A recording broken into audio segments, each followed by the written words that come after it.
Les écrans étaient noirs, les urgentistes ne savaient même plus quels patients ils avaient dans les lits et ils ne savaient plus quelle prise en charge il y avait. Donc il fallait absolument qu'on sécurise les soins.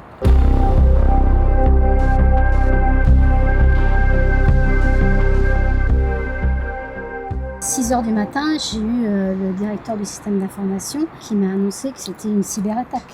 Donc là, j'ai dit on déclenche le plan blanc, les cellules de crise, et puis on y retourne, parce que nous, ça fait 2 ans qu'on est en plan blanc. Et quand on dit qu'on déclenche le plan blanc dans les hôpitaux, maintenant, ça n'a plus de sens. Mais déclencher un plan blanc pour un Covid, je peux vous dire que c'est quand même plus facile que pour une cyberattaque.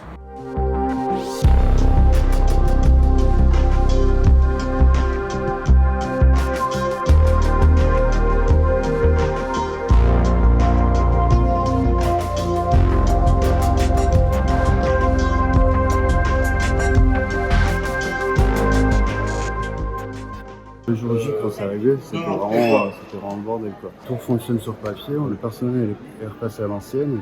Même pour le moindre rendez-vous, pour un scanner, pour quoi que ce soit, ça se fait par téléphone. Ça fait perdre énormément de temps pour tout le monde. Après, vous prenez du retard, que ce soit pour la nourriture, pour les soins, etc. Du coup, il n'y avait plus de dossiers, informatiques.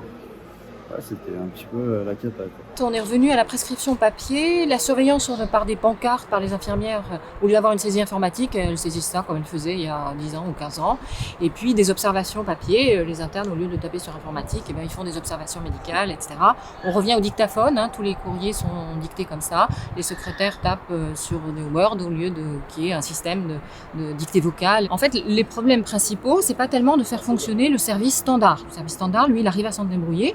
Le principal, c'est les fonctions support qui sont transversales et qui sont finalement indispensables au fonctionnement de tous les services. C'est-à-dire en effet l'imagerie médicale, la biologie médicale et la pharmacie.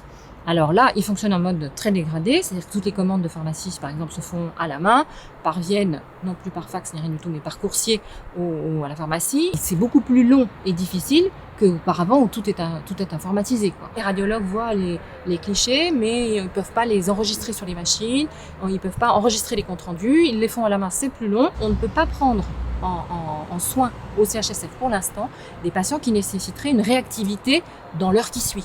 C'est pas possible. Donc les urgences très importantes, qui nécessitent un plateau technique immédiat, sont détournées vers les autres établissements du département. La santé des Français ne doit pas et ne sera pas prise en otage. C'est essentiel, c'est totalement inadmissible, je le dis avec un peu d'émotion dans la voix, mais ce qui vient de se passer ici, touchant des services de réanimation néonatale, est inacceptable. Nous devons aller encore plus loin, nous allons aller plus loin et nous avons décidé de renforcer ce plan de 20 millions d'euros justement pour lutter contre ces attaques de cybersécurité contre les plus fragiles.